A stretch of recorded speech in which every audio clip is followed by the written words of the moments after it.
La notion de biens séparés et de biens communs sont deux régimes matrimoniaux qui régissent les mariages célébrés en bonne et due forme selon la loi. En effet, en choisissant l'un de ces deux régimes, l'on expose son couple à quel risque ou encore quelles sont les sécurités financières que ces deux régimes nous apportent. Mesdames et messieurs, bonsoir et bienvenue dans Entre elles. On se retrouve juste après le jingle.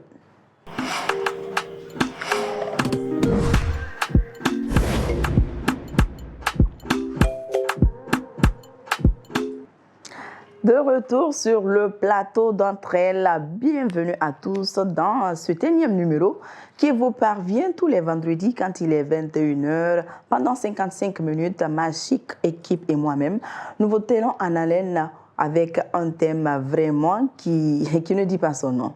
Et ce soir, je suis avec la belle Sabari, mon petit piment qui ne fait pas mal. Comment vas-tu, Sabari? Ça va, je vais très bien. Et ton week-end, il s'annonce bien? Très bien, machallah. Alhamdoulilah. Oui, ça va aussi. Tu es toute belle. Oh, c'est comme toi, mon bébé. Comme d'habitude. Hein? Merci. Ça rigole pas sur ce plateau-là. Alors, nous ne sommes pas que deux. Nous avons deux éminents juristes qui nous accompagnent parce que la thématique de ce soir, ça demande en tout cas la présence de ces hommes de loi qui vont venir nous édifier là-dessus. J'ai à ma droite Monsieur Alia Silla, juriste de profession. Monsieur Alia, vous allez bien? Alhamdoulilah, je me porte très bien pour le moment. Bienvenue sur le plateau d'Entre elles. Merci, merci. Et de l'autre côté, j'ai Monsieur Lancinet Savané, juriste également. Monsieur Lancinet, vous êtes bien installé sur le plateau d'Entre elles? Très bien, très bien. Alhamdoulilah. Bienvenue à tous alors. Et c'est parti pour le débat. Notre thème de ce soir, c'est vie de couple, bien commun ou bien séparé. Qu'est-ce que vous choisissez et qu'est-ce que la loi guinéenne nous dit par rapport à cette loi, par rapport plutôt à ces deux régimes matrimoniaux. Je vais commencer avec Sabari. Je sais que tu n'as pas tellement d'expérience là-dedans, vu que tu n'es pas encore mariée, mais n'empêche que tu as une culture générale par rapport à notre thématique de ce soir. Qu'est-ce que toi tu penses de ces deux régimes matrimoniaux? Moi, je pense que c'est déjà une bonne chose, voilà, parce qu'après tout ce que je sais sur ce régime matrimonial-là, diront-on que c'est l'ensemble des règles en fait qui permettent à chacun de connaître ses droits et ses devoirs quand vous êtes en union dans le mariage. Et ça va bien au-delà encore en fait quand il y a liquidation. Ce que je veux dire par là, c'est quand le mariage en fait soit se termine par un divorce ou l'un des époux justement décède. Donc c'est ce qui rend cela, je crois, important. Il est donc important de choisir son régime matrimonial, savoir exactement qu'est-ce que tu aimerais faire en mode avec ton époux. Comme ça, s'il y a divorce ou qu'il y a décès, il n'y aura pas en tout cas de conflit d'intérêts ou tout ce qui peut s'en suivre. Bien sûr.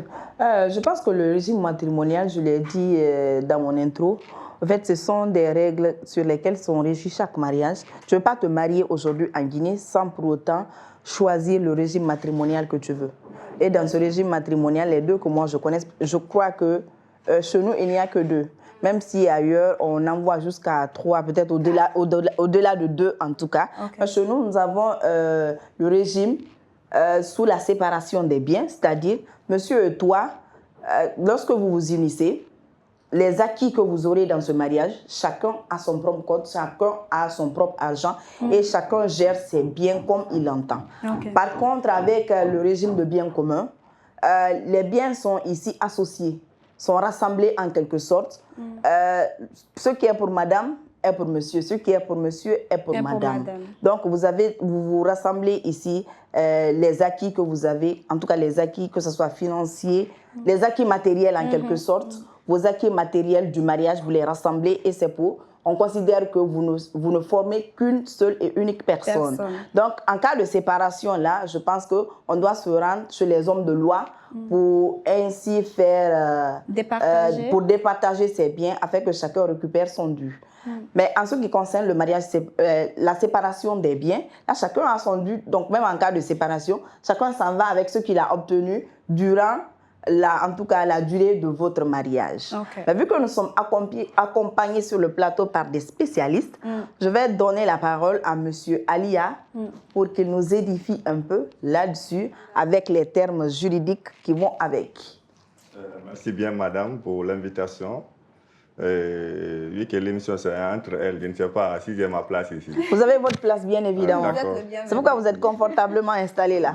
Merci. Mettez-vous à l'aise. En plus de ça, je suis tellement ravi sur ce plateau d'entendre les non-juristes parler d'un régime aussi important, mais ignoré par beaucoup dans la population. Par la population, oui.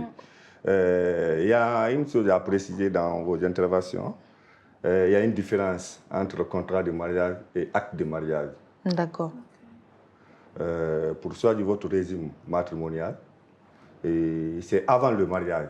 Mais généralement, dans la pratique, on constate que c'est devant l'officier de l'état civil. J'allais en venir. La plupart des couples en Guinée, en tout cas, moi j'ai excusé, c'est pas pour vous couper la parole, mais les mariages auxquels moi j'ai assisté à l'état civil, c'est là-bas on demande. Et puis, c'est quand la femme aussi est lettrée, elle peut savoir c'est quoi. Mais quand elle est lettrée, quand monsieur dit bien commun, elle dit bien commun. Enfin, la bien commun, on regarde. C'est ça. Enfin, donc, les gens n'ont pas la notion des régimes matrimoniaux. Pourtant, c'est extrêmement important. Mais je me dis aussi, c'est parce qu'on ne prend pas la notion de divorce au sérieux. Parce que ici, tu peux t'unir avec un homme devant les sages, devant la famille. Mais tu te sépares avec lui sans que personne ne le sache. Tu prends juste tes bagages et puis tu t'en vas. On n'a pas besoin de certificat de divorce et autres. Pourtant, les régimes matrimoniaux rentrent dans ce cadre parce que quand il y a divorce, il faudrait qu'on se renseigne c'est sous quel régime vous êtes marié pour pouvoir faire la part des choses. Je vous redonne la parole, maître. En plus, il y a une précision par rapport à ce point aussi. Le régime de base en Guinée, c'est la séparation des biens. Si vous ne partez pas devant un notaire pour faire votre contrat de mariage, je vous ai dit, c'est avant même le mariage. Vous venez devant un notaire, vous décidez. Ah, on va choisir quel régime. La séparation ou bien la communauté. À défaut de ça, vous êtes automatiquement dans la séparation des biens. D'accord. Bon, il y a ce qu'on appelle aussi un régime primaire, en dehors des deux régimes-là. Mais c'est un peu, dans les amphis, on peut vous expliquer ça. Au-delà des deux régimes-là, les époux sont tenus des charges du ménage. En dehors de votre régime choisi, en dehors du régime de communauté de biens ou séparation des biens. Mais il y a de ces charges-là, en dehors, parce que le régime matrimonial, c'est quoi d'abord? Quand nous prenons l'article 612 du Code civil, c'est l'ensemble des règles juridiques qui s'appliquent aux biens des époux. Entre eux, mais à l'égard aussi des tiers. Parce qu'un couple peut contracter une dette à l'égard d'un tiers. Donc, ça peut engager le patrimoine du couple. C'est pourquoi la loi aussi envisage entre vous aussi, mais également un tiers aussi. Je voudrais juste un petit éclaircissement. Quel est le régime matrimonial qu'on est censé choisir alors devant l'officier d'état civil? Vous avez rappelé dans votre intro, en Guinée, il y a deux types de régimes. Et on a la séparation des biens, on a la communauté des biens. Devant l'officier de l'état civil, là-bas, on n'a pas à choisir un régime. D'accord. On n'a pas à choisir un régime. L'officier de l'état civil est là pourquoi? C'est pour acter, prendre acte de votre mariage, de célébrer votre mariage. Ça trouvera déjà que vous avez déjà fait votre choix. Vous venez avec le certificat. Le certificat que vous allez déposer chez l'officier de l'état civil là, c'est ça qu'il va noter là. Ah, mais donc, moi, je suis désolée de vous informer que lorsque moi, on célébrait mon mariage, c'est là-bas, là. Moi, j'ai su. Donc, si c'est là-bas, là. Si c'est là-bas, là. Non, c'est pas faux. Si c'est là-bas, là, il faut mettre en tête que vous êtes dans la séparation des biens. Pourtant, c'est bien comment on a choisi là-bas. Non, ça, c'est la séparation des biens. C'est pas là-bas qu'on doit choisir. C'est devant le. C'est un acte authentique. C'est un acte authentique. On vous donne le document, un certificat, tout est mentionné là-bas. C'est là que vous allez déposer chez un officier de l'état civil. Donc là-bas, ce n'est pas pris en compte, ce n'est pas pour vous couper, parce qu'il y a beaucoup de personnes qui se marient comme ça. Là-bas, on te demande, tu dis oui. Et quand c'est oui là, pour toi, c'est oui. Pourquoi on vous demande là-bas? Là-bas, il y a des colonnes à remplir. C'est juste pour remplir ça. Forcément. Pour remplir ça. D'accord. Sinon, juridiquement, c'est avant même votre célébration. La loi n'a pas dit dans quel délai, mais on dit avant même la célébration du mariage. Ça peut être 1 mois, 2 mois. Mais une précision par rapport à ce point aussi. Quand il y a un contrat de mariage, ça rentre en compte qu'après la célébration du mariage.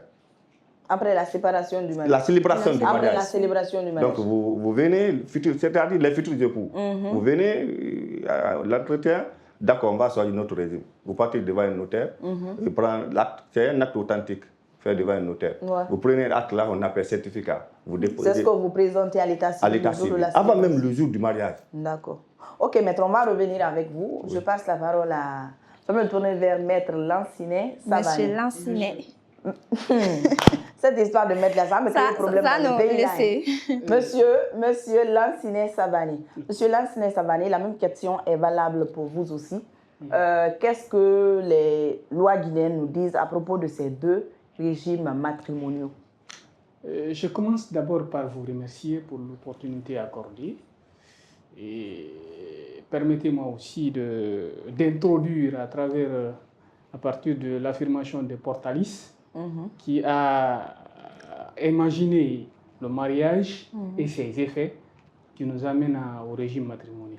Donc, Portalis dit que le mariage, c'est la société de l'homme et de la femme qui s'unissent pour perpétuer leur espèce, pour s'aider par des secours mutuels à porter le poids de la vie et pour partager la commune destinée. Donc, un homme et une femme qui contractent mariage, ils partent dans un combat en fait, financier, psychologique, etc. Donc, pour ces choix, il faut aussi réfléchir sur vos finances. Effectivement. Donc, c'est pourquoi le législateur a été amené pour dire, au-delà que l'homme et la femme vont s'unir pour former un couple, il faudrait aussi régulariser leurs finances. Donc, on va voir si les couples veulent que leurs biens soient en communauté ou que leurs biens soient séparés. Donc, vous voyez, non? Donc, la loi aussi dit qu'il y a deux types de régimes matrimoniaux, exactement comme Ali a dit. Il y a le régime de la communauté de biens et le régime de la séparation des biens. Mais si, pendant votre mariage, avant d'ailleurs votre mariage, vous n'avez pas fait un contrat de mariage, la loi dit qu'à partir du moment où vous célébrez votre mariage devant l'officier de l'état civil, on estime que vous êtes dans la séparation des biens. Donc, conformément aux dispositions de l'article 619, dernier alinéa du Code civil guinéen, qui dit qu'à défaut, pour les couples ou pour les époux de choisir un régime matrimonial, ils sont considérés être dans la séparation des biens. Voilà, donc c'est ça. Je vais me tourner vers M. Silla. M. Silla, vous avez dit tout à l'heure qu'avant la célébration du mariage, on va chez le notaire et c'est à travers le certificat du notaire, par rapport à le choix de notre régime matrimonial, on va célébrer le mariage devant l'officier d'état civil. Mais pourquoi l'officier d'état civil, même s'il n'est là que pour remplir les colonnes, pourquoi il ne demande pas ce certificat avant de cocher dans la colonne? Certes, on peut le dire comme ça verbalement, mais où est la preuve qui prouve? Il n'y a aucune preuve qui prouve. Est-ce que la responsabilité là aussi n'incombe pas aux administrateurs civils de la commune? Parce que normalement, s'il n'y a pas ça, on ne devrait pas célébrer le mariage ou bien on peut célébrer un mariage même s'il n'y a pas choix de régime matrimonial. Est-ce possible? Effectivement, on peut célébrer le mariage sans choisir votre régime. C'est pourquoi la loi a donné ça à défaut, la séparation des biens. N'est pas une condition de fond ni une condition de forme pour célébrer le mariage. Et les conditions de forme et les conditions de forme qui peuvent empêcher un officier de l'état civil de célébrer le mariage. Mais ça, c'est la gestion de votre bien. Si vous n'avez pas pris tout votre temps de réfléchir comment gérer vos biens, il me semble que l'officier de l'état civil, c'est pas son rôle de vous conseiller par rapport à ça. Dans des pays très développés, là, il y a des structures, les agences pour vous conseiller par rapport à ça. Si vous avez décidé de vous unir, il faut aller devant ces personnes-là pour vous conseiller quel régime à choisir. Ça va dans votre intérêt et ça tient compte aussi de vos professions. Si vous êtes dans une activité libérale, et, par exemple, vous voulez aller dans l'entrepreneuriat, là, et vous allez réfléchir à tout ça là. Sinon, quand nous prenons la communauté des biens, ça aussi a des avantages. Pourquoi des avantages? Ça peut protéger un conjoint qui est défavorisé, qui n'a pas assez de moyens, parce que vos biens sont en commun. Vous voyez? Mais il y a aussi beaucoup d'inconvénients par rapport à ça aussi. Parce que tout, comme c'est tout... Oui, voilà. Il y a les avantages, il y a aussi des inconvénients. Donc moi, je voudrais juste demander très rapidement, comme elle l'a dit, en fait, si ce cas-là arrive, bien qu'on ne va pas quand même dire que la responsabilité incombe justement aux chefs et tout, mais est-ce qu'il y a un moyen après, parce que c'est manque d'information. Tout à l'heure, elle et moi, nous sommes allés à l'école, nous savons tout ce qui se passe et tout, mais elle vient de dire qu'elle a fait, elle a dit là-bas oui et ça a été validé. Donc parfois, c'est pas comme si tu ne savais pas, mais c'est juste un manque d'information. Donc comment corriger cela? Comme vous avez dit, en fait, on signe avant, mais ça ne rentre en vigueur qu'après le mariage. Donc, est-ce qu'il y a toujours une possibilité de revenir sur ça? Et si c'est tous ces soucis qui a poussé le législateur à aménager maintenant avec le nouveau code civil guinéen. Maintenant, après la célébration du mariage, la loi vous donne 2 ans de consommation du mariage d'aller modifier le régime. Donc, ça veut dire que si ça dépasse ça, c'est mort. Après 2 ans... On vous considère comme en train de consommer le mariage des biens séparés. Voilà. Okay, après 2 ans, la loi vous donne un délai de 2 ans. Après ces 2 ans-là, vous pouvez aller voir un notaire pour enfin de modifier. Ça aussi, quand il y a modification, il faut aller devant le juge pour homologuer. C'est que l'homologation, ça c'est de valider. Il y a tout un processus là-bas aussi. Il y a tout un processus. Pourquoi? Il se peut que dans un couple, un monsieur ou bien madame a contracté des dettes. Vous êtes en communauté de biens. Votre créancier là vise que vos biens. Dès qu'il y a la séparation, ça va diminuer. Lui, s'il a l'intérêt, il peut s'opposer à votre séparation. À votre, comment dire, l'idée que vous avez initiée pour changer le régime. Il peut s'opposer. C'est pourquoi on vient sur le juge pour homologuer. Si vos conjoints, l'un est commerçant, il faut aller automatiquement vous enregistrer. Ouais, c'est simple, pour informer que maintenant on a changé. Ça doit être affiché, ça doit être public. Ok, d'accord. Ça doit être public. Ok, je vais me tourner vers M. Savané. Monsieur Savané, selon vous, quelle est l'importance de ces 2 régimes matrimoniaux? Ces 2 régimes matrimoniaux permettent, comme on l'a dit, de régulariser les finances des époux. C'est pas, il n'y a pas d'autre débat. C'est une certaine sécurité. Voilà, absolument. Comment vous allez gérer vos biens? C'est ça. Si vous décidez de gérer vos biens en commun, avec toutes les conséquences qui y vont avec, alors c'est bon. Mais si vous décidez aussi de la séparation des biens, c'est la même chose. Comme il a touché un point pour dire que, d'abord, comment se fait le régime matrimonial? C'est le notaire qui fait un régime à travers votre contrat. Vous comprenez? Il a dit qu'il y a une différence entre un contrat de mariage et un acte de mariage. Le contrat de mariage est fait par le notaire. L'acte de mariage est fait par l'officier de l'état civil. Vous comprenez? Dans ce que l'officier de l'état civil délivre à la commune, livret de famille et autres là, pour le mari et pour la femme, ça c'est l'acte de mariage. Vous comprenez? Donc cela n'est pas un contrat. Et là-bas, on ne peut pas parler du régime matrimonial là-bas. À partir de quel moment le contrat de mariage est considéré? Est-ce que c'est lors de la séparation, le divorce, ou est-ce que c'est lors du décès de l'un des 2 conjoints? Le contrat de mariage rentre en vigueur à partir du moment où vous avez dit devant l'officier de l'état civil que vous vous prenez pour mari et femme. En signant, à partir dès lors, le contrat de mariage commence à... Là où tu as dit, là, oui, je veux. D'accord. Vous comprenez? Donc, c'est le notaire qui rédige ça. Le notaire, quand il rédige, il doit vous entendre voir vos accords avant de rédiger. Quand il rédige, vous signez. C'est comme les autres contrats, comme les contrats de travail, etc. C'est la même chose. Maintenant, Monsieur Savané, je voudrais savoir... Je vais prendre un exemple tout bête. Si moi j'arrive à choisir la communauté des biens, la communauté des biens voudrait que je fasse quoi de mon acquis le long de mon mariage? La communauté de biens voudrait que quand vous vous mariez sous le régime de la communauté de biens, tous les biens que vous aurez pendant votre mariage, je dis bien, pendant votre mariage, ne vous appartiennent pas seuls.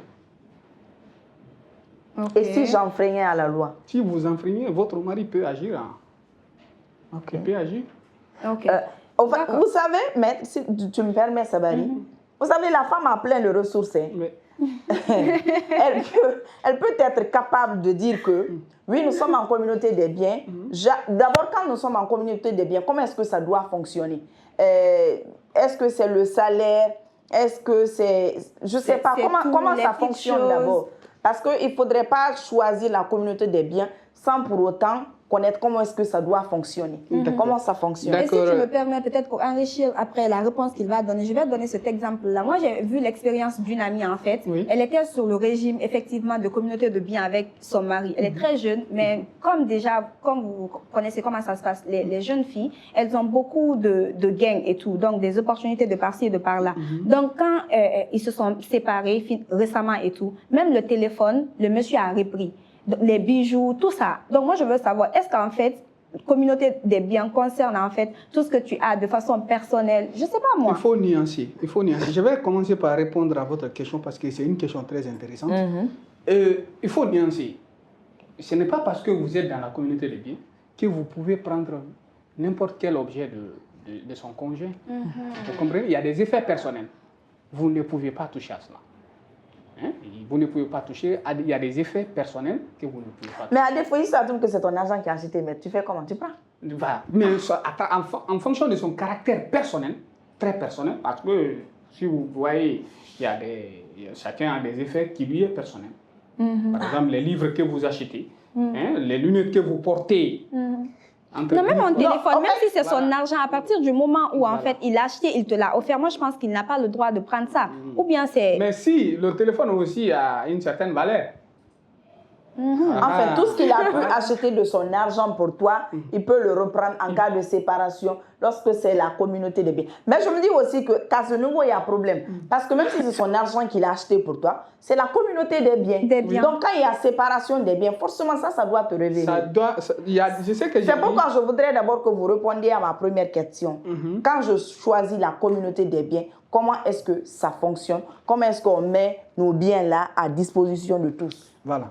Lorsque vous signez la communauté de biens, vos biens de tout ce que vous gagnez pendant le couple, en principe, tombent dans la communauté.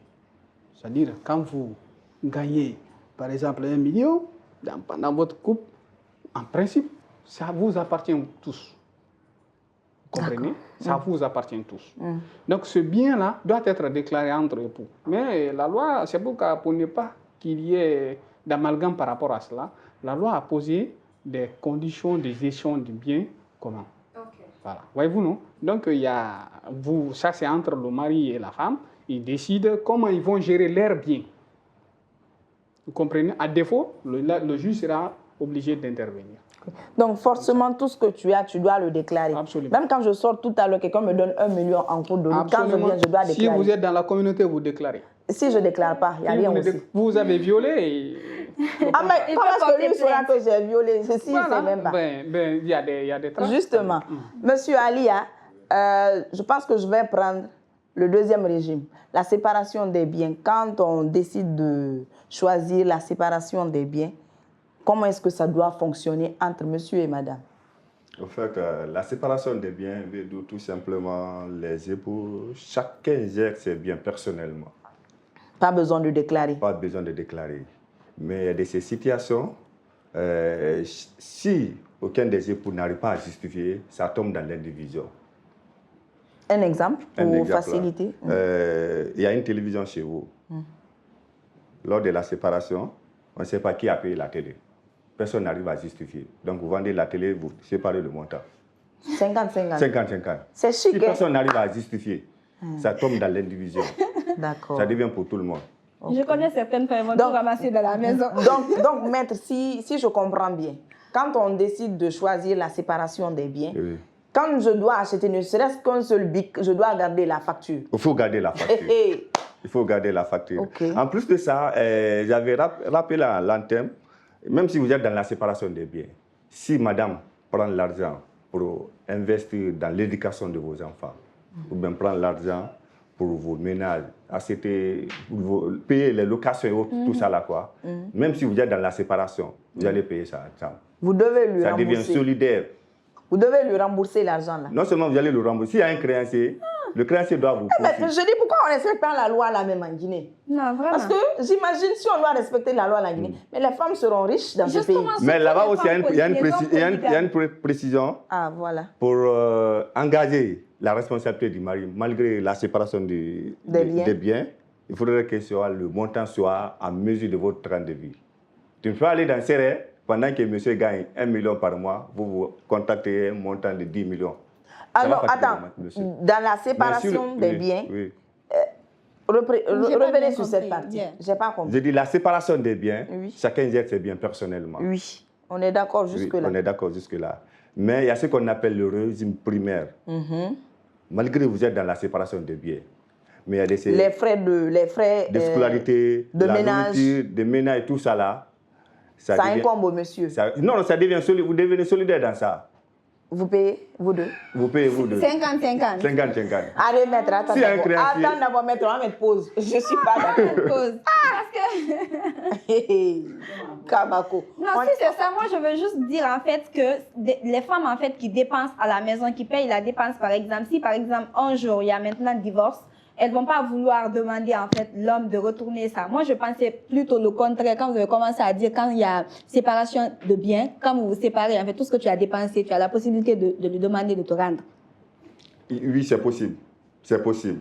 Mais si vous avez dépensé, tu sais, dans le mariage, quand nous prenons l'article 286, je crois bien, il y a ce qu'on appelle secours, assistance et fidélité. Donc, il y a des obligations, des droits et devoirs des époux. L'entretien de ménage. Ça incombe à qui? Avant, on disait l'autorité, puissance paternelle. Mais maintenant, là, vous divisez.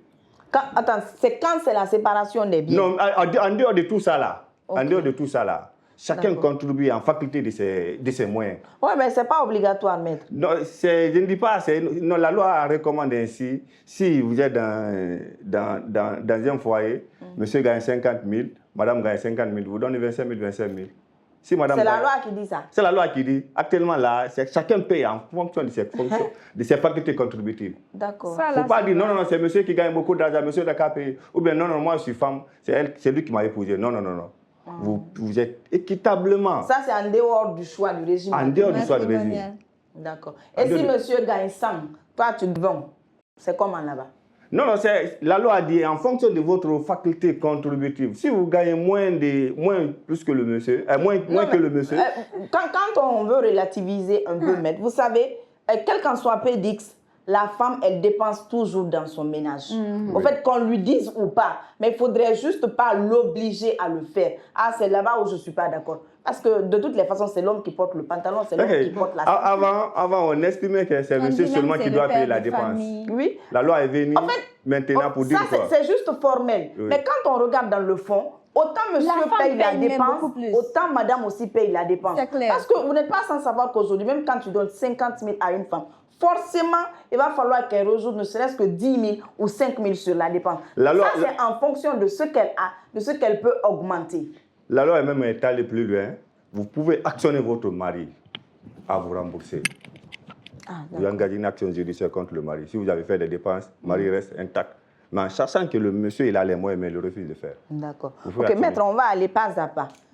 On a dit, on va résumer un peu. Quand on choisit, pour permettre à nos téléspectateurs aussi de comprendre à notre niveau, quand on choisit la séparation des biens, les charges financières de la maison incombent aux deux partenaires, monsieur et madame. Donc chacun doit donner 50%, 50% en fonction de leurs revenus. Donc même la scolarité des enfants. Par contre, quand c'est la communauté des biens, ça incombe à qui? C'est pourquoi j'ai dit ça, c'est un régime primaire. La loi n'a pas dit expressément troisième régime. D'accord. En dehors des deux régimes-là, séparation communauté des biens-là, les dépenses ménagères-là, incombent au couple. Comme il a rappelé, il y a ces biens qui sont personnels. Ça ne doit pas rentrer dans la communauté. Ok, tel que? Par exemple, moi, je suis juriste, mes codes et autres là, ça c'est pour moi. Madame, mes codes et mes documents là, c'est personnel. Madame est dans une activité, ses outils de travail là sont personnels. Ça ne doit pas rentrer dans la communauté. Ok. Et si madame est héritière, l'héritage là rentre en compte? Non, ça aussi, la loi, il y avait beaucoup de confusion par rapport à ça. Parce que si, par exemple, même la femme elle a subi des dommages, la réparation de ce dommage-là ne rentre pas dans la communauté. Ça, c'est personnel à la femme. Ça, c'est personnel à la femme. Tout ce que vous avez gagné avant le mariage, là, ça ne rentre pas. Ok. C'est à partir du mariage. On est d'accord. Si, je vais renchérir. Par contre, si vous vous mariez et après, pendant votre mariage, vous avez de l'héritage, ça rentre dans la communauté. Il faut comprendre cela. Pardon, si vous êtes, par exemple, vos parents ont de l'argent, ils sont riches, et pendant votre mariage, votre père décède, par exemple, entre tu as un héritage. Tu as un héritage, comme ça rentre. L'héritage, ta part rentre dans la communauté de bien. Parce que vous avez gagné pendant le mariage. Vous comprenez? Donc, c'est ce que la loi dit. Donc, c'est pourquoi on déconseille beaucoup plus aux gens d'aller dans la communauté des biens. Voilà, mais on déconseille, mais c'est permis. Parce que c'est l'amour à ses raisons aussi. Oui, voilà, donc quand on est dans le love, on ne forme qu'une seule personne. Mais des fois, on ne réfléchit pas avec même la loi a pris le soin de dire si l'homme et la femme ne décident pas le régime matrimonial, c'est la séparation des biens, moi j'applique. D'accord. Alors nous allons partir avec la deuxième question rapidement avec vous, maître. Quels sont les bienfaits de ces deux régimes et quels sont les risques auxquels on s'expose en choisissant l'un de ces deux régimes? Donc les bienfaits, d'abord je vais commencer par l'aspect positif. Les régimes matrimoniaux permettent aux couples de régulariser leurs finances, encore une fois. Si vous entendez sur votre régime, et que chacun respecte ses droits et ses obligations, le mariage va fonctionner à merveille. Ça, c'est indéniable. Mais par contre, si, par exemple, vous choisissez le régime de la communauté des biens et que pendant le mariage, ses affaires commencent à bouger et monsieur est ralenti quelque part, monsieur dit, bon, nous sommes dans la communauté des biens, comme vous gagnez, madame, vraiment, vous devez me rendre compte, on doit s'entendre, parce que nous sommes mariés sous la communauté de biens. Donc là, s'il y a des frustrations, il se verrait que madame violerait les conditions ou les règles du contrat qui les lie. Voyez-vous, non? Donc il y a des effets négatifs aussi, à partir du moment où, pour la communauté des biens bien sûr, à partir du moment où l'un des conjoints commence à s'enrichir, à gagner plus. Voilà, à gagner plus par rapport à l'autre. Là, il y a des frustrations. Voilà, il y a des frustrations. Si madame ne fait pas de compte rendu ou si monsieur ne fait pas de compte rendu, et pourtant on voit que à partir du moment où on s'est marié, il n'y avait pas de voiture Range Rover, etc., etc. Voyez-vous, non? Donc madame commence à acheter ça. Monsieur est toujours dans sa voiture de Mercedes de classique. Voyez-vous, donc monsieur va dire, mais on s'est marié sous la communauté des biens, mais madame commence à rouler dans des grosses voitures, et moi je suis là. Voilà. Et du coup le monsieur peut porter plainte? Il peut agir, il peut demander la modification d'abord, parce que la loi dit que quand vous signez le contrat, 2 ans, vous ne pouvez pas modifier. Après 2 ans, vous pouvez modifier, vous pouvez demander. Comme madame aussi dit que, comme nous sommes dans la communauté de biens, elle a eu de l'argent et elle n'agit pas en fonction des règles. Et puis d'ailleurs, ça peut être une condition de divorce, parce que ça peut engendrer beaucoup de choses. Parce qu'on dit... Pendant que vous êtes dans ce contrat-là, et que, comme ces communautés de biens-là, et que ton mari, en fait, a une maîtresse dehors, tu apprends qu'il a acheté une voiture pour sa maîtresse. Est-ce que tu as la possibilité, en fait, de saisir la loi pour dire, en fait, ces communautés de biens, donc ça veut dire que l'argent là me revient, en fait, pour retirer la voiture? Absolument, c'est ce qu'il avait signalé tout à l'heure. Vous pouvez agir parce que c'est un bien commun. Hein? Vous pouvez agir devant le juge, les professionnels maîtrisent mieux la question. Vous pouvez agir et on va saisir ce bien-là pour le faire rentrer dans la communauté. D'accord. Hein? Voilà. La même question est valable pour vous, Monsieur Alia. Par rapport à cette question, c'est une question importante. L'intérêt, vous avez parlé de l'importance, non? L'importance de ces deux régimes, quand nous prenons la communauté des biens, parmi ces importances, on peut parler de la solidarité. Comme vos biens sont en commun là, il y a la joie. Si madame gagne l'argent, elle met dedans. Si monsieur gagne là, là, il y a la joie. Il y a aussi ce qu'on appelle la complicité. Ça va vous pousser, ça va vous pousser à veiller. Chacun va veiller sur l'un sur l'autre pour voir comment le bien sont gérés et tout ça, là, si ce n'est pas lapidé. Et si c'est lapidé, il y a une procédure aussi de mettre fin à ça. Et quand nous prenons aussi la séparation des biens, la séparation des biens, son importance aussi, ça permet à tout un chacun de gérer personnellement ses biens, sans s'inquiéter. Tu peux dépenser comme tu veux, c'était bien, et tout ça là. Mais les inconvénients aussi, comme j'ai dit plus souvent, ça peut aussi créer des frustrations. Vous avez rappelé ici, quand il y a la séparation de biens là. Nous sommes dans une communauté, dès que vous partez devant l'officier de l'État, si vous venez devant dire à madame, nous on va se marier, mais je préfère la séparation des biens. Madame va commencer, la séparation des biens, pourquoi? Tu ne me fais pas confiance, tout ça là. Tu comprends, ça peut créer beaucoup de soucis. Mais en fonction de votre profession, en fonction de vos activités, en fonction de vos visions, il faut choisir en fonction de tout ça. C'est pour juste renchérir tout ce que vous venez de dire. Notamment, moi, j'ai 2 petites anecdotes par rapport à ça. Moi, j'ai 2 connaissances qui ont vu leur mariage annulé à la dernière minute à cause de ce régime, matrimonial. Ouais. Parce que les conjoints n'étaient pas d'accord sur le régime matrimonial à choisir. Enfin, le monsieur était d'origine étrangère. Il venait d'un autre pays. Et ma connaissance, qui est la fille, elle était guinéenne. Donc, du coup, le papa a voulu qu'il choisisse, la fille d'abord a voulu qu'il choisisse la communauté des biens. Et le monsieur, lui, il était pour la séparation des biens. La fille s'est dit, mais pourquoi la séparation des biens? À partir du moment où on s'aime, vous l'avez dit tout à l'heure dans ses avantages, ça va nous permettre de faire des projets ensemble, ça va nous permettre d'être encore plus unis, ça va nous permettre de veiller l'un sur l'autre. Pourquoi tu optes pour la séparation des biens? Donc, ils ont fait toutes les tentatives, ça n'a pas marché. Le monsieur a carrément refusé de se rallier, donc il est resté ferme sur la séparation des biens.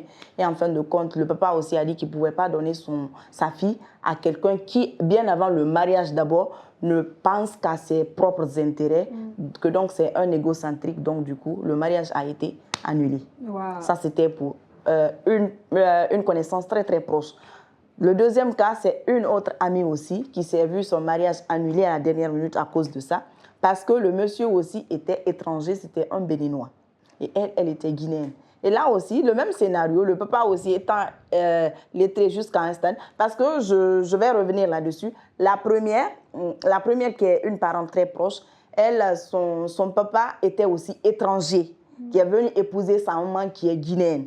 Mais malgré ça, lui, il a opté pour la communauté des biens, ce qui a fait que quand lui, il est parti chez lui, tous les biens qu'il a laissés ici, en quelque sorte, la maman de ma connaissance en a bénéficié. Elle en a pleinement bénéficié aujourd'hui. La maison que le monsieur a laissée ici, c'est pour elle, c'est en son nom.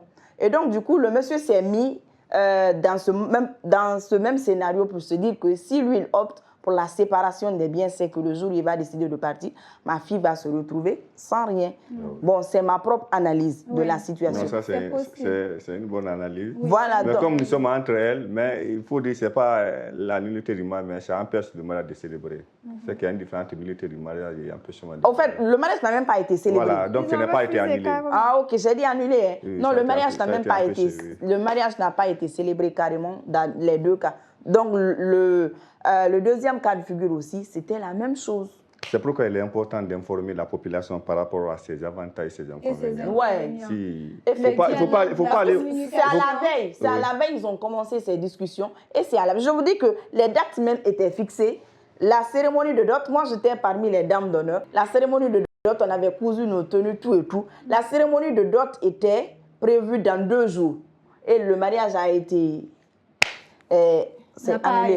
n'a pas été célébré à 2 jours de la célébration de sa dot. Moi, donc, je pense du coup, que la fille, elle a été dépréciée. C'est parce que nous ne sommes pas informés à la base. Ce qui nous conduit à tout cela. Moi, c'est pourquoi même j'ai opté à ce qu'on fasse une émission avec cette thématique. Parce que ça va permettre aux gens d'être bien informés avant même qu'ils ne soient devant l'officier d'État. Parce que je vous dis que la plupart de ces personnes, c'est devant l'officier d'État. Tu vas te blesser. Je vais me blesser. La plupart, c'est devant l'officier d'État. Ils choisissent le régime matrimonial qu'ils veulent. Et ça aussi, c'est quand tu es lettré. Mais pour les illettrés même, à ce moment-là... Ce n'est pas vous couper la parole. J'ai assisté à un mariage. C'est le jour même de célébration du mariage. On demande à madame, c'est quoi ça, séparation? Ouais. On te dit là-bas rapidement, bien commencé. Ou bien on te dit, dis ce que ton mari a dit.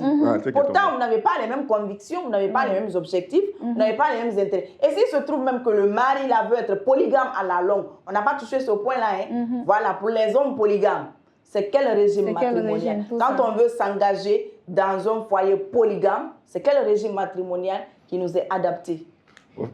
Monsieur, c'est forcément cette séparation. Bon, par rapport à la polygamie, c'est une question aussi intéressante parce que nous sommes dans un pays où on permet, la loi permet, si la première femme accepte, bien sûr.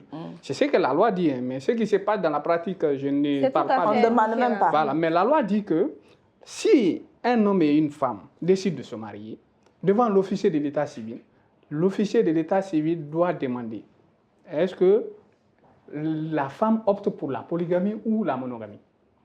Vous comprenez? Donc, la femme et l'homme doivent s'entendre sur ça au même titre que les régimes matrimoniaux. Ah, il y a ce choix-là aussi? Oui. Voyez-vous, non? Donc, vous devez, non seulement, c'est pourquoi c'est bon de vulgariser le droit pour ces genre de questions, pour que le public puisse être aussi informé. Et la façon dont on choisit les deux régimes, c'est la même façon qu'on choisit si vous êtes pour la polygamie ou non. Et puis la loi dit que si la femme, la première, s'oppose à la polygamie, le monsieur ne doit pas prendre une seconde épouse. S'il prend une seconde épouse, la loi ne reconnaît pas ce mariage.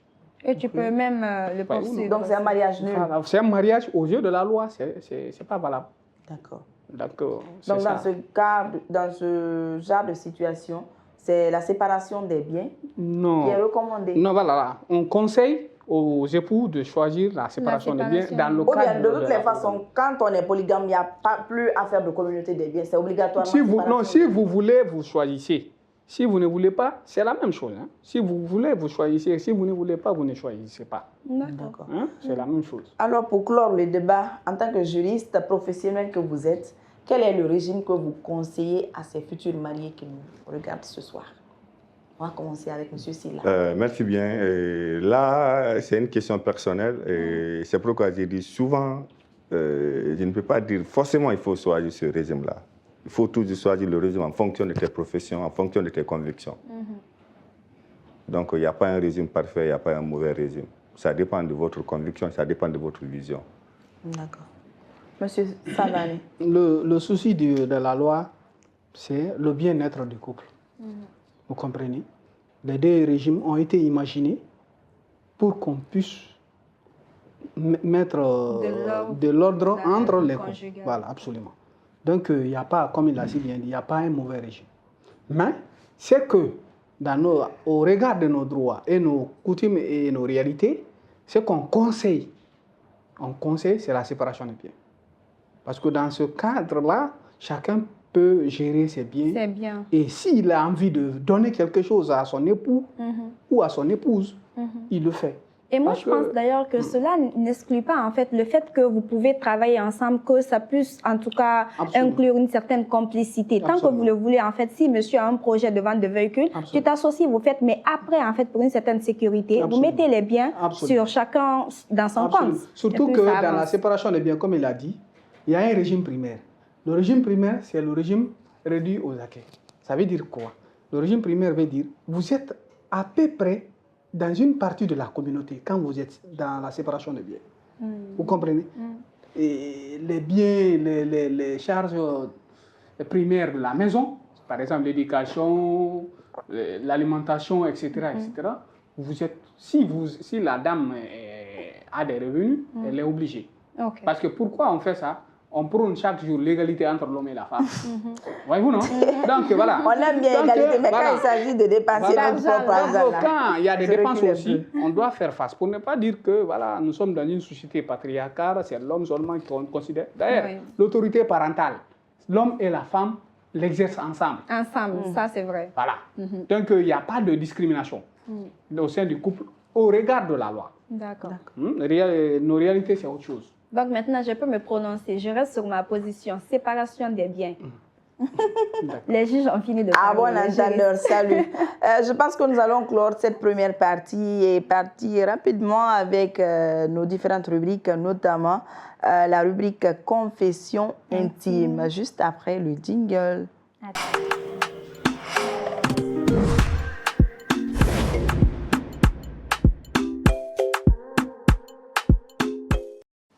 De retour sur le plateau d'entre elles, vous ne vous êtes pas trompés, vous êtes bien sûr dans votre talk show qui vous parvient tous les vendredis quand il est 21h. Nous venons à peine de clore la partie débat et c'est parti avec la première rubrique de cette émission, la rubrique Confession intime que Sabari va nous faire le plaisir de lire cette histoire du monsieur. Mais bien avant, vous avez la possibilité de nous faire parvenir vos histoires sur notre page Facebook ou bien sûr nous écrire sur le numéro qui s'affiche au bas de votre écran. Et nous, on se fera le plaisir de lire vos histoires ici. Et avec nos invités, nous vous apportons des pistes de solutions sans vous juger, bien sûr. Tu as la parole, Sabari. Ndeye, aujourd'hui, c'est un monsieur qui nous écrit. Il dit « Elle refuse que mon neveu orphelin vive avec nous alors que sa nièce vit avec nous depuis plus de 10 ans.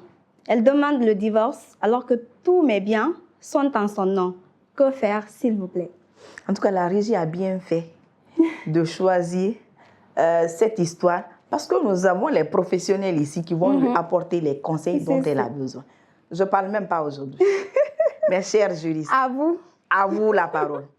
Dans un couple, il faut toujours communiquer. Il faut toujours communiquer. Il ne faut pas avoir de l'autre à faire 10 ans là-bas, l'autre vient. Je ne sais pas quelle est la motivation. On ne sait pas pourquoi elle refuse. C'est son foyer. La femme, c'est son foyer. Il faut donner l'épanouissement là-bas. Si la femme estime que l'avenir de ce monsieur-là, ça va créer des soucis, je ne sais pas trop. Par rapport à la deuxième question, le monsieur, certainement, c'est un camarade. Tu sais, au début, au nom de la femme. Au début, quand il y a l'amour là, même dans les réseaux sociaux là, on constate. Tu vas voir dans leur profil là, Madame telle, monsieur, Madame telle, à la fin là, tu vois maintenant femme battante, femme indépendante. Rien ne va maintenant. Au début là, tout est collé, les noms même sont collés. Mais dès qu'il y a litige, tu vas comprendre, non, femme battante. Là-bas, il y a la séparation. Il faut rien dire. Il faut dire là-bas, ça ne va pas. Par rapport, c'est que le cas de monsieur, moi j'appelle ça un danger juridique. En droit, il ne s'agit pas de payer, il s'agit de prouver. Ouais. Si le monsieur n'arrive pas à prouver les biens là, c'est pour lui. Il a mis ça au nom de sa femme. Le bien appartient aux madame. Comment est-ce qu'il peut prouver, maître? Monsieur. Oui. Monsieur. Pour prouver ça, il y a plusieurs manières. Si c'est un bien acheté, on a la facture. Il y a ce qu'on appelle écran aussi en droit. Il se peut que le monsieur est un entrepreneur, un commis d'État, et il ne veut pas s'afficher. Il a peur des poursuites et tout ça là. Négocier avec sa femme, dit madame, je vais mettre à votre nom. Mais quand c'est dans ce cas, on ne se plaint pas jusqu'à un certain niveau parce qu'on se dit que le monsieur il a beaucoup de biens. Mais quand c'est un débrouillard comme nous là, tu n'as pas beaucoup. Le peu que toi tu as là, tu mets tout ça là au nom de ta femme. Je ne sais pas si vous avez bien compris le message de monsieur. Oui. On dit tous mes biens. Donc même si tu es qui, tout est bien là, ça va t'inquiéter. En fait, je peux dire ça, mais dans sa position, d'où en fait, il n'a pas beaucoup. Il a dit tous ses biens, mais il n'est pas comme Capessi à mode. Il est débrouillard, tous ses biens là sont au nom de la femme. En fait, moi je prends de façon générale. Je prends de façon générale. Même si vous avez quoi, si vous mettez tout au nom de quelqu'un, là c'est un risque. Ouais. C'est un danger. Ça quand même. C'est un danger. Il faut toujours faire ce qu'on appelle contrôle. S'il s'agit de donner ça à la madame, vous prenez des témoins ou bien vous écrivez quelque part, regardez quelque part. J'étais dans une procédure, c'était la même chose. Mais contrairement à ça, madame ne voulait pas afficher ses biens à son mari. Madame a préféré de prendre sa copine, mettre ça au nom de sa copine. Finalement, madame a finalement décédé. Ses enfants sont dans cette difficulté maintenant. Donc il n'y a pas de preuve tout ça là. Si vous voulez faire ça, il faut toujours chercher à avoir des preuves. Et comment ça se passe? C'est avec un notaire ou comment? Parce qu'à quel moment en fait tu te dis en fait je mets ça au nom de quelqu'un? La loi a aménagé tout ça là. Moi je peux être quelqu'un de populaire ou bien de quelqu'un de célébrité, mais bien là j'appelle quelqu'un. On appelle ça côtelette. On fait ça. Témoin. Moi, je suis derrière, vous affichez. Mais entre nous, on sait que ce n'est pas pour vous. Okay. C'est pour quelqu'un d'autre. Donc, entre vous, là, il y a un écrit entre vous. Entre vous là. Super, c'est bon alors. Officiellement, tout le monde va te voir. D'accord. Donc, dans ce cas-là, M. X peut justement faire recours à... Si monsieur peut prouver c'est bien là, c'est bien propre, il peut récupérer ses biens. Ouais. Mais à défaut, il ne peut pas récupérer. En droit, il ne s'agit pas de payer, il faut prouver. Okay. Il faut prouver. Voilà ce qui est bien dit. Maître, Monsieur Savané, oui. C'est avec vous, on vous écoute aussi. D'accord. Et j'ai écouté le message. Je crois que le monsieur a pris un gros risque. Ouais, c'est vraiment risqué d'opérer de la sorte. Mais il peut être sauvé aussi, parce que la loi, c'est les juristes qui savent manier aussi les textes. Et la pratique, bon, tout aussi peut tourner autour des questions de preuve. Parce que sa technique, c'est comme on appelle la technique du prête-nom.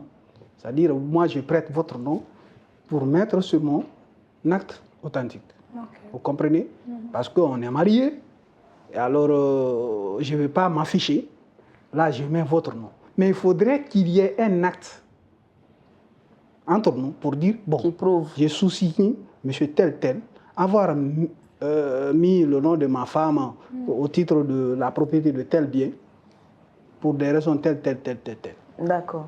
Voyez-vous, donc, si monsieur avait fait ça avant de mettre le nom de la femme là-dessus, là, il ne serait pas inquiété. Il ne peut pas être inquiété. Vous comprenez? Mais c'est ce qu'on appelle la technique de prête-nom. En tout cas, on espère qu'il... Mais en ce qui concerne pour le neveu aussi, ça c'est purement social. C'est purement social. Et je crois que la femme pourrait avoir ses raisons. Ses arguments. Je pense que la femme a ses raisons. Elle sait ce pourquoi elle ne voudrait pas que le neveu vienne habiter avec eux. Peut-être que ça dépend de l'épanouissement de leur foyer, de leur ménage.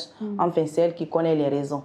Mais quand on doit s'attaquer au deuxième problème, c'est que, monsieur, je ne sais pas comment on va te qualifier, mais bon, on ne juge pas dans cette rubrique, mais sinon que tu as zaï. Ah, tu as tapé photographe. Tout ce qui peut te sauver là-bas, c'est ce petit document qui prouve qui stipule que oui, ce bien, il est en ton nom et que tu l'as juste mis au nom de ta femme pour telle et telle raison. Mais n'eût été ça, je pense que c'est dommage pour toi. Mais j'espère qu'à partir de maintenant, tout ce que tu vas acquérir, tu les mettras soit en ton nom ou au nom de tes enfants, qu'à travers la communication aussi, que ta femme pourra t'expliquer, te donner ses arguments valables, ce pourquoi ton neveu ne peut pas venir vivre avec eux. Sinon, elle a sa nièce qui vit avec vous depuis plus de 10 ans. Pourquoi est-ce qu'elle refuse que toi, ton neveu, vienne à la maison? C'est elle qui le sait. En tout cas, il y a quelque chose de pas net là-bas.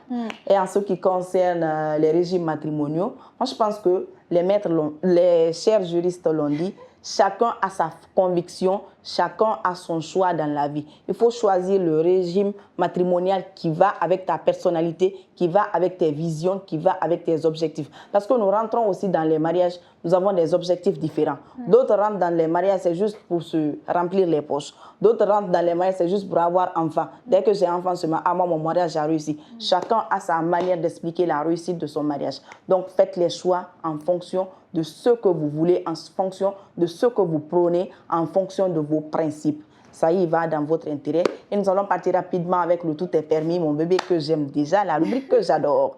Juste après le jingle.